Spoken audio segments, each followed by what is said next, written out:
شام کا وقت تھا۔ آسمان پر ہلکی ہلکی سرخی پھیل رہی تھی۔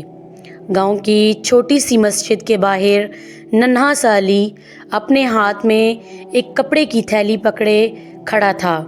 اس تھیلی میں صرف 2 روٹیاں تھیں۔ گھر میں آج بس اتنا سا ہی کھانا تھا۔ علی کی امی نے جاتے ہوئے کہا تھا، بیٹا ایک روٹی تم کھا لینا اور ایک اپنے چھوٹے بھائی کے لیے لے آنا۔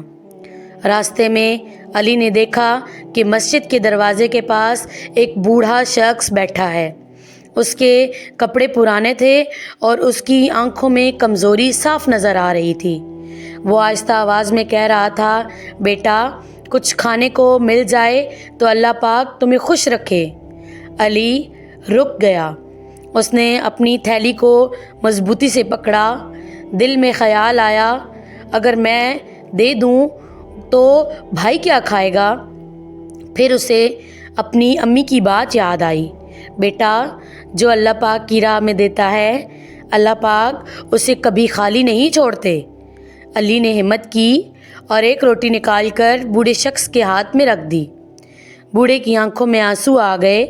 اس نے دعا دی کہ اللہ پاک تمہیں دنیا و آخرت کی خوشیاں عطا فرمائے۔ علی خاموشی سے گھر لوٹ آیا۔ دل میں تھوڑی سی فکر بھی تھی مگر عجیب سا سکون بھی تھا۔ جب وہ گھر پہنچا تو دیکھا کہ امی خوشی سے مسکرا رہی ہیں۔ علی آج تمہارے ابو کو اچانک مزدوری مل گئی، انہوں نے کھانا بھی بھیجا ہے اور کچھ پیسے بھی ملے ہیں۔ دسترخوان پر پہلے سے زیادہ کھانا رکھا ہوا تھا۔ علی کی آنکھیں چمک اٹھیں۔ اسے سمجھ آ گیا کہ یہ سب ایک روٹی کا بدلہ تھا۔ اس نے دل ہی دل میں اللہ کا شکر ادا کیا کہ یا اللہ پاک آپ واقعی بہترین بدلہ دینے والے ہیں۔ پیارے بچوں، ہمیں اس کہانی سے یہ سبق ملتا ہے کہ جب ہم سچے دل سے اتفاق کرتے ہیں اور اللہ پاک پر بھروسہ رکھتے ہیں تو اللہ پاک ہماری کمی کو اپنی رحمت سے بھر دیتے ہیں۔ اللہ پاک آپ سب کو اللہ تعالیٰ کی راہ میں صدقہ دینے کی توفیق عطا فرمائے۔